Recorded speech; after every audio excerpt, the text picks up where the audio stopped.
தமிழ்நாட்டின் தென்மேற்கு பகுதியில தாமிரபரணி ஆற்றங்கரையில அமைந்திருக்க மாவட்டம் தான் திருநெல்வேலி.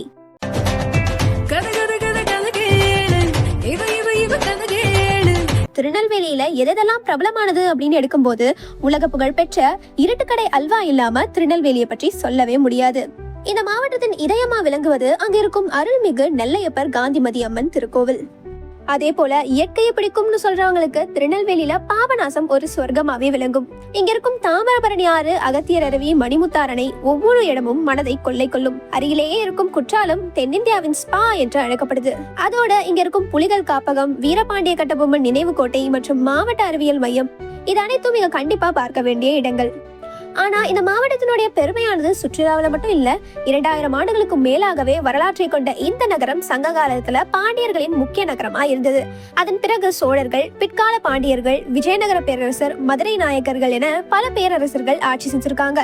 1897 முதல் 801 வரை நடைபெற்ற பாளையக்காரர் போரில் வீரபாண்டிய கட்டபொம்மனின் வீர வரலாற்றுக்கும் சாட்சியாக இந்த இடம் இருந்தது. இப்போ வேளாண்மை, கல்வி, தொழில்துறைன்னு தமிழ்நாட்டிலேயே 7வது பெரிய மாவட்டமா இது விளங்குது. சரி, திருநெல்வேலி அப்படின்ற பெயர் இந்த இடத்துக்கு எப்படி வந்தது அப்படின்னு பாத்தீங்கன்னா, புராண கதையின்படி ஒரு பக்தரின் நெற்பயிரை வெள்ளத்திலிருந்து காப்பாற்ற சிவபெருமான் வேலியாக நின்றதா கூறப்படுது. அதனால திரு அப்படின்றது புனிதத்தையும், நெல் அப்படின்றது நெற்பயிரையும், வேலி அப்படின்றது பாதுகாப்பு வேலி ஆகிய சொற்களை இணைத்து திருநெல்வேலி அப்படின்ற பெயர் வந்ததா சொல்றாங்க. காலப்போக்கில் மக்களுடைய அன்போடு இந்த நகரம் சுருக்கமாக நெல்லை அப்படின்னு அழைக்க தொடங்கினாங்க. அதனாலதான் இன்று திருநெல்வேலி அப்படின்ற அதிகாரப்பூர்வ பெயருடன் நெல்லை அப்படின்ற செல்ல பெயரும் பரவலாக பயன்படுத்தப்பட்டு இருக்கு.